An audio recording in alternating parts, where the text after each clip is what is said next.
To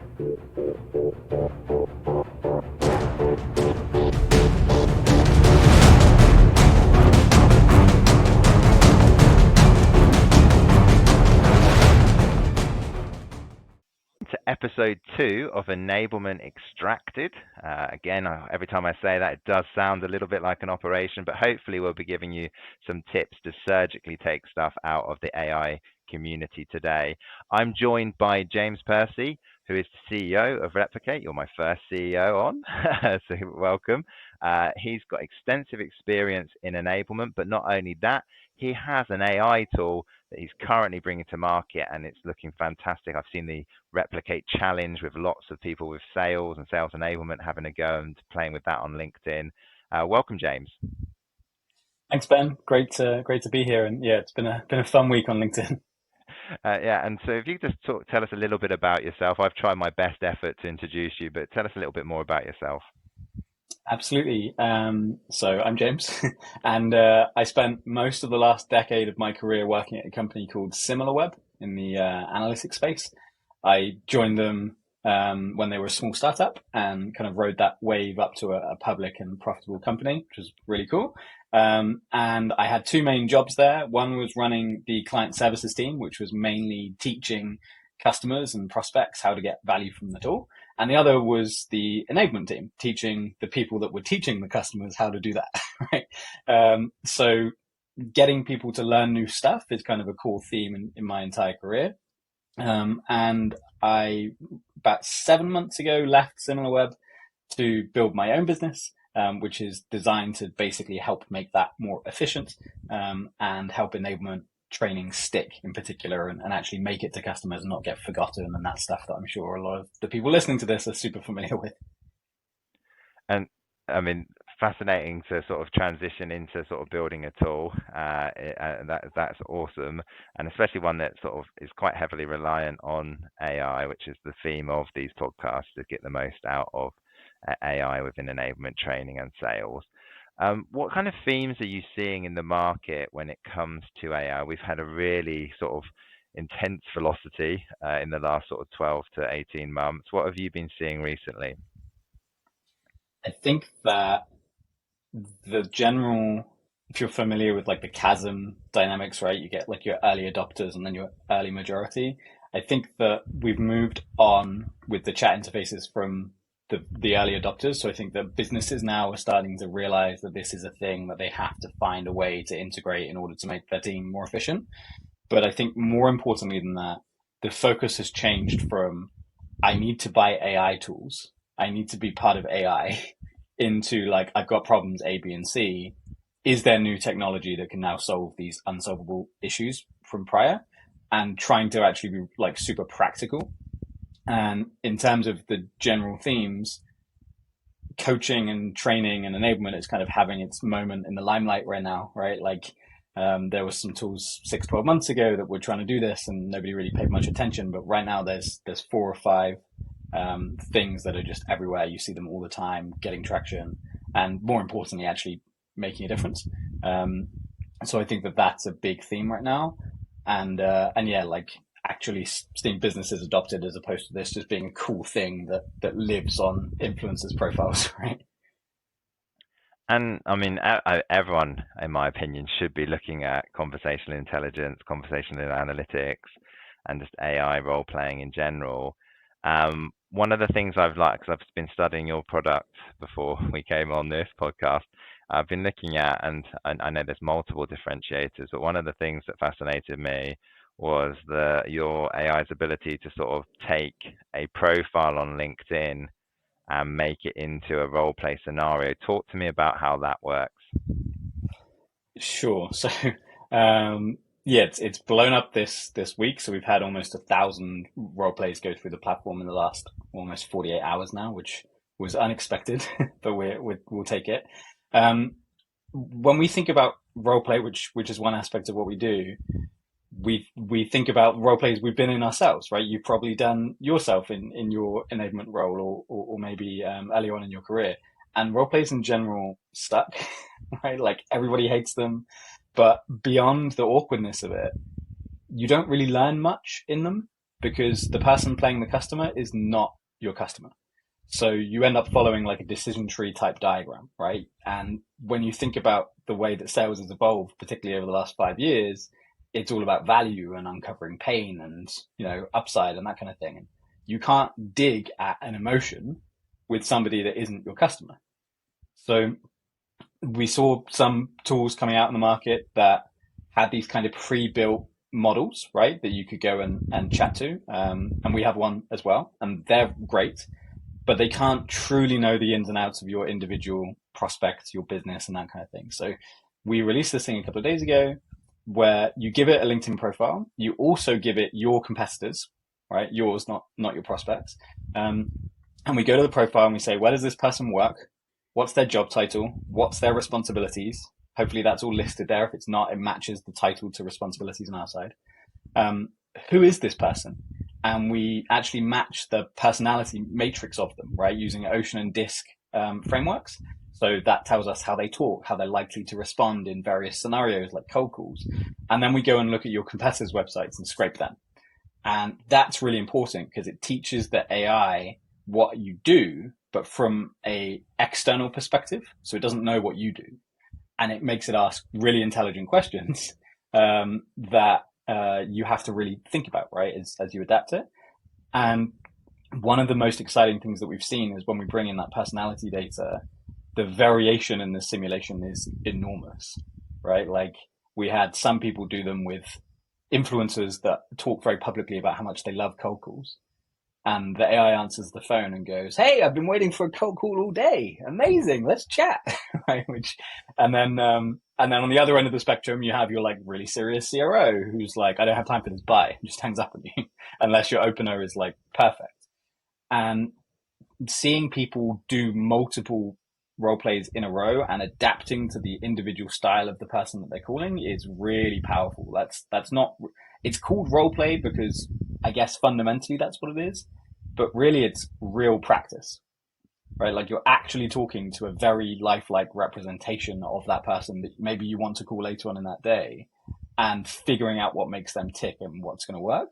And I think it's a good sense in general of where AI might be heading in the future, right? Like making things that were previously classroom activities feel and act in a very realistic way that makes it stick a lot better in your mind. So yeah. I mean, lot to digest there. I mean, because when I talk to people about AI, and one of the, I'm from a chess background. I've got a lot of chess experience, and I remember watching, like, my hero growing up was Garry Kasparov, who's sort of in between the Bobby Fischer era and the Magnus Carlsen era. For anyone chess fans out there watching this, and Gary lost to a computer. It wasn't fully AI yet. Alpha Zero has come in. And I remember one of my favorite commentators, Maurice Ashley, who's actually commentated on me, he's first African American grandmaster in history and an incredible trailblazer for a lot of things in chess. And he said, "This might be the death of chess. I can't believe it." And then fast forward 20 years or 20 plus years after, and you've got the Queen's Gambit coming out, more humans playing chess than ever before. You have 12 million watching the computer championship, and then you have over 400 million watching the human world championship. So that sort of hot take, probably, I mean, at the time it was a popular thing. Loads of people started writing about it. So long-winded question here is, I guess, when you hear about AI, I like to use the term it's going to enhance, not replace what we do. How are you seeing that? Because you said like it's going to, bring what we do in the classroom into a virtual scenario and going to have, very real life robotics and AI when it comes to sort of your teacher. How do you think that's going to go for enablement folks, for training and development folks in the future? Like, do we think there's a time where our roles are going to have to change, but do we think there's a time where I don't like using this word, where we become a little bit redundant for training, adoption, and enablement? What's your thoughts on that? I don't think so. Yeah, it's a big kind of hot button topic, right? Um, I think that the best way to imagine how it's going to work moving forwards is to look back a little bit, right? Like any major technological breakthrough, right? Or doesn't even have to be tech, right? When we think tech, we think computers and stuff. It could be any major like societal breakthrough really in history has this period of unrest, right? Of like, is it going to ruin everything that we currently have and replace it with different things? And I think that AI is a really good example. When people first play with something like ChatGPT, they think they're talking to an intelligence, right? It's called AI, intelligence. But it's not intelligent, it's pattern recognition. I'd imagine not dissimilar to the computer chess machines, right? Like you learn way more patterns than a human may be capable of remembering, right? And can connect the dots between them in much more intelligent ways, maybe. But you're not fundamentally intelligent. If you go and ask ChatGPT, if you ask it if it's intelligent, it might claim that it is. But if you say what's the difference between you and the AGI, which doesn't exist, it will define it as AGI is intelligent, I'm not, right? And then if you ask it to dig into it, we'll explain a little bit of how LLMs work. So are we at the point where a AI coach can coach to the same level of quality as someone like yourself? Absolutely not. Not even close, right? At best, at absolute best, it can replicate some of what you do that has repeatable patterns to it in order to save you a ton of time, right? So a good example of this is scoring and reviewing work, right? Like the biggest waste of time on a manager's docket ever, right? Because the value is the conversation you have off the back of that review, right? Not the review itself. But if you're using a conversational intelligence tool, right, the first thing you have to do is sit there and watch a 20, 30, 60-minute thing that already happened. And then write down some thoughts about it, where depending on the amount of coffee that you've had in the day might impact the score that you give.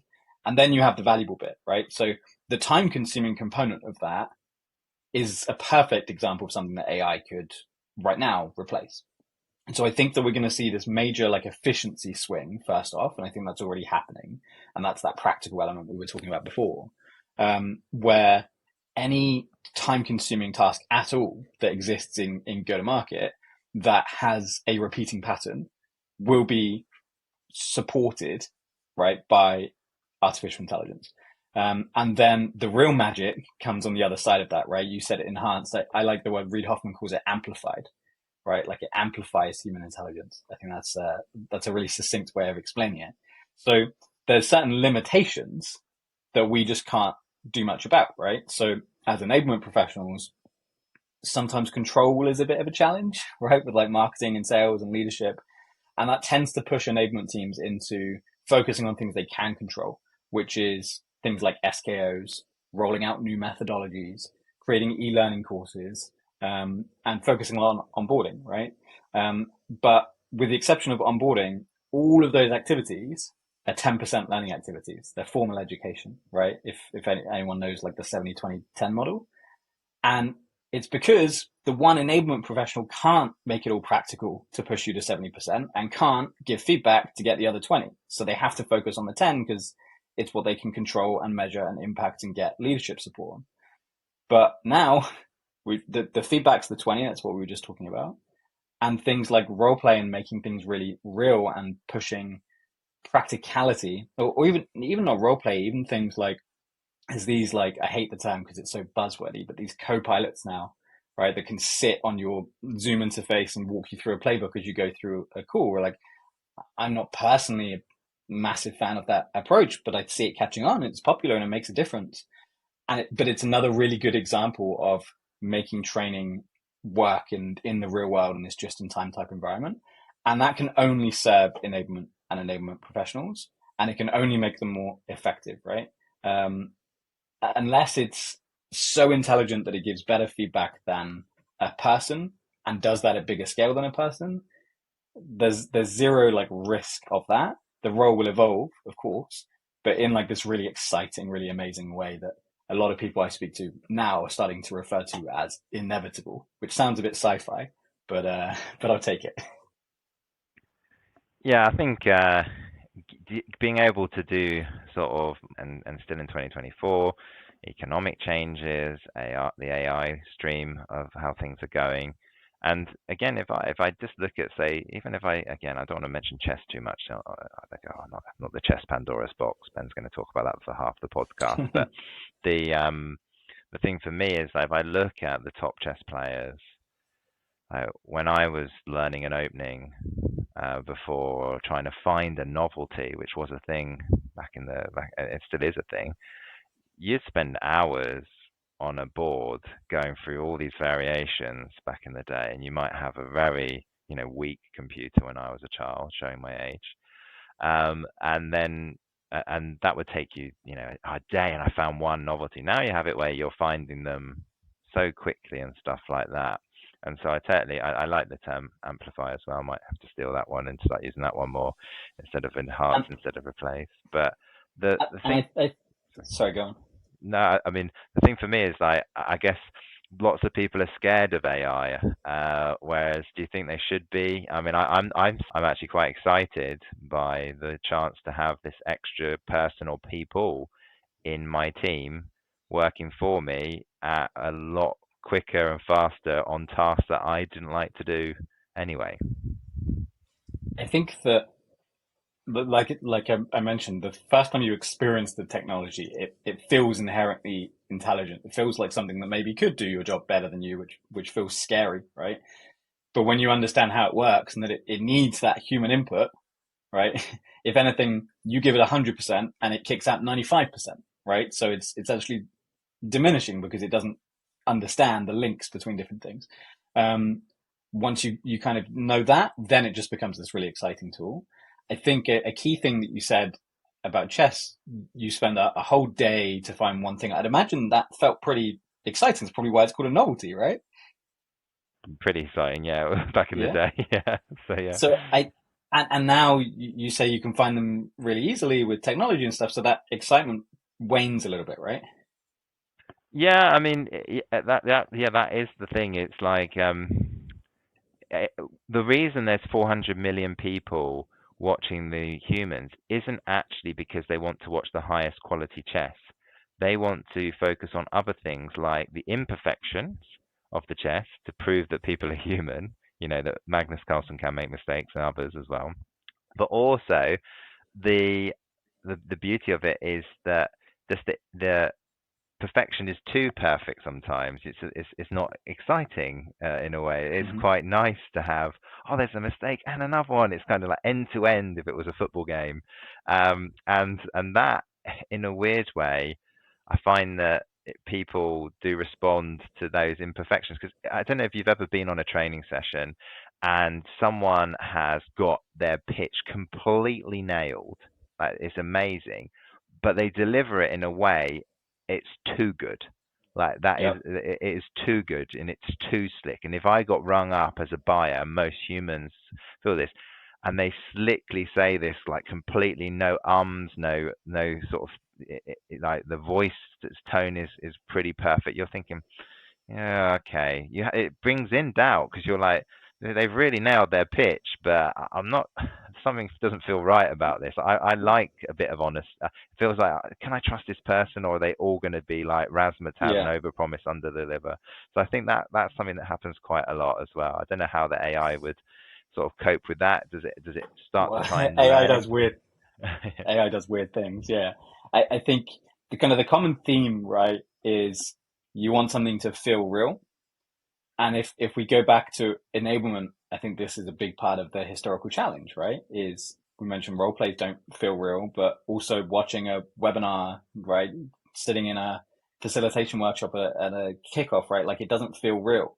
And cold calling is a beautiful example of this because a lot of people don't make cold calls because they're scared, right? They get like this anticipation about making dials that puts them off of it. I've experienced it myself, right? It doesn't help that I'm not so good at cold calls, but maybe maybe my tool can help me get better.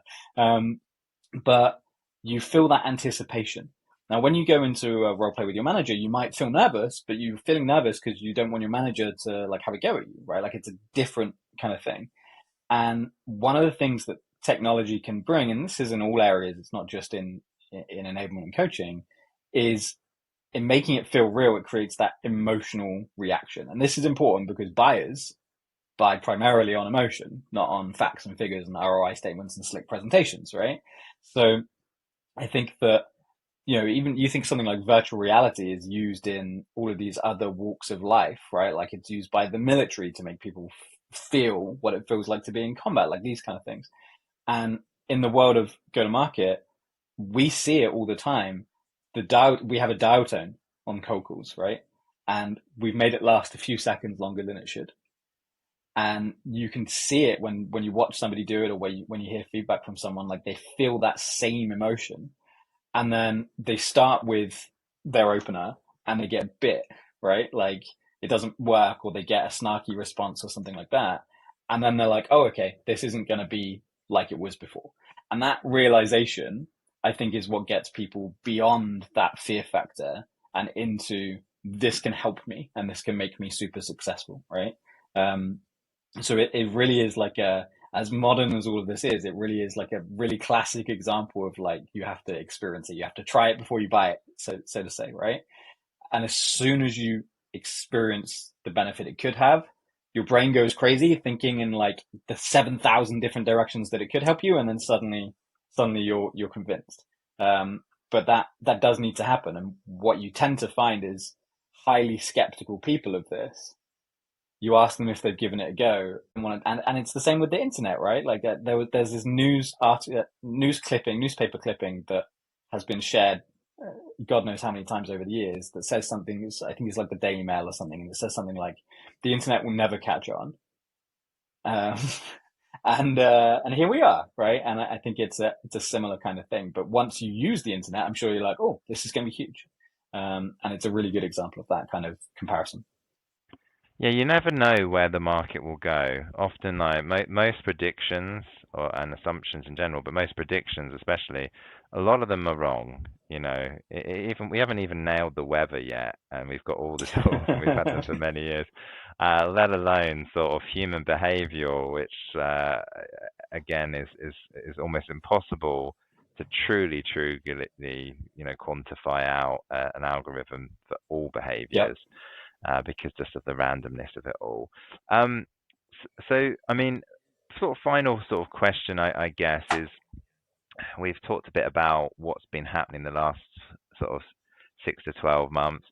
You're building a product at the moment an AI product is and similar to a lot of SaaS products. I work for a SaaS company that we're constantly innovating and building products.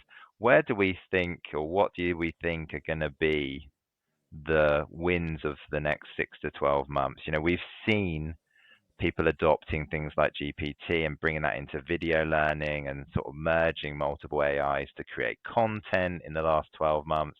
We're now seeing sort of conversational analytics get to a really good coachability level, and we have Replicate and other tools going out there to sort of bring in role plays. Where are we going to see, and what are going to be the new or the replications of of some of the new sort of tools out there, and how's your tool going to grow in that regard as well? I think that there's two kind of key themes.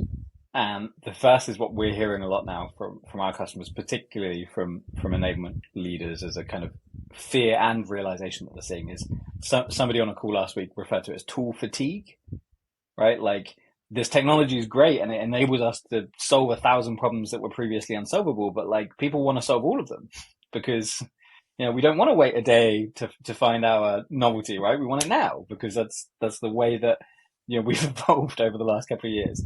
And that means that tool stacks, having gone through this mass period of consolidation, right, through the push to profitability in the market downturn, tool stacks are now exploding and businesses are terrified of this. But more importantly, people aren't using it. You can release the most game-changing feature that truly would, like, I don't know, this is made up and probably unrealistic, but like double everyone's quota attainment, right? Would be nice. And there's a very low likelihood that people will actually use it because their stacks are just so complex. So I think the first theme is going to be like workflow integrations. So getting reps back to a point and managers back to a point where You do all of your quantitative reviews in a CRM, right? And you do all of your sales engagement work in a sales engagement platform. And you might have all of this help that's coming from other places, but I think it will start to come into that workflow as opposed to be go to this site and this site and this site and do these 5 tasks a week and that kind of thing. So that needs to be massively simplified because AI can help in so many ways, but that's a blessing and a curse. So that's theory one. And then the other one, which is maybe more on that 12 months, like the latter end of that scale, is and very enablement centric. It's individualized learning, and this I think is really big and really exciting. Is if you had a team of 100 people in enablement in a go-to-market team of 500 people, right? You would probably just deploy those people as coaches, and they would work with a small number of reps constantly, and they wouldn't teach all 5 people the same thing, right? They would be completely individualized. Now, that reality doesn't exist, but technology, as we discussed, can help with scale and efficacy. And I think that if you can get to a point where we kind of break this mold of my collective organizations suck at qualification, so we're going to roll out MedPick in a massive webinar with 500 people on it, where no one's paying attention, and then we're going to make them do an e-learning with a quiz that should take them 30 minutes, but takes them 10 seconds because they just click through. And then we're going to put a bunch of fields in Salesforce or in our CRM to force the behavior, but people just break the validation with full stops and click save because they want to save the time, right? And the end result is everyone's still doing ban. Like, rather than that reality, which I'm sure is very painful for a lot of listeners to hear, but is reality in a lot of cases, we can get to a point where it's this individual person is struggling with this specific aspect of this specific framework. Let's go and put them in a training, practice, or reinforcement environment, whatever it may be, that's specific to how they learn, and continually measure the results, right? And adapt the training accordingly. And then let's do something different for person B and something different for person C. And then have that program overseen by someone like an enablement professional. I think that's really, really, really exciting. And a lot of our thought processes that Replicate, not reinventing the wheel, they're based off of childhood learning, like an establishment that exists exclusively for the purpose of teaching you something and have you remember it for at least a year, right? And that's been well drilled to do that. And a really good teacher, if any of you think back to when you were at school, the best teachers that you can remember probably gave you a slightly different version of the task than the person sitting next to you. And that I think is super, super, super exciting for enablement. And I think will give enablement or the discipline, at least the seat at the table that it should have always had, as like the driver of growth that no marketing channel can outperform, right? I'm obviously biased. I'm trying not to get too pitchy, and we don't do this, by the way. It's just I think it's a direction that the world will take. But yeah, I think that is truly like game changing.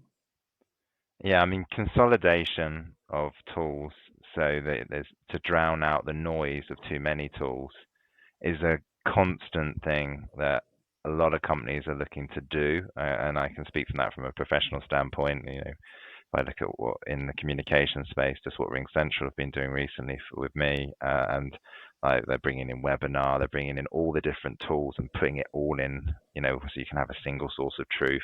Kind of again, another term that's overused a lot in the marketplace. And then probably one that fascinates me is that individual learning. Because it's the holy grail. I was almost checking. You've been watching some of my programs from 5, 10, 6 years ago, and you're sort of talking me through the full cycle webinar, LMS, quiz. That is very exciting to me. You actually touched upon it right at the end, and it's a good because we're right coming towards the end of time. It's a game I like to play now. So imagine you've got your 3 pillars. I mean, then we know there's more than 3, but the 3 famous pillars in enablement that we work with are sales and sales, marketing and operations. And you've got to choose one, and one's you're going to be your sort of best friend. You're side by side, live together. One's a really good friend, and one's in your peer group, but sometimes sometimes difficult to sit around and work with. Out of those 3, which one would you give to which? Um, good question. I think, I think enablement until very recently was known as sales enablement. Still is in a lot of places. Before it became revenue enablement, it does kind of the same thing. And so I think sales has to be top of the list. I do think it's worth adding that they're not currently best friends, right? They're people that give each other nice survey results, right? But the behavioral change needs to improve. But sales, top of the list. Ops has to go second.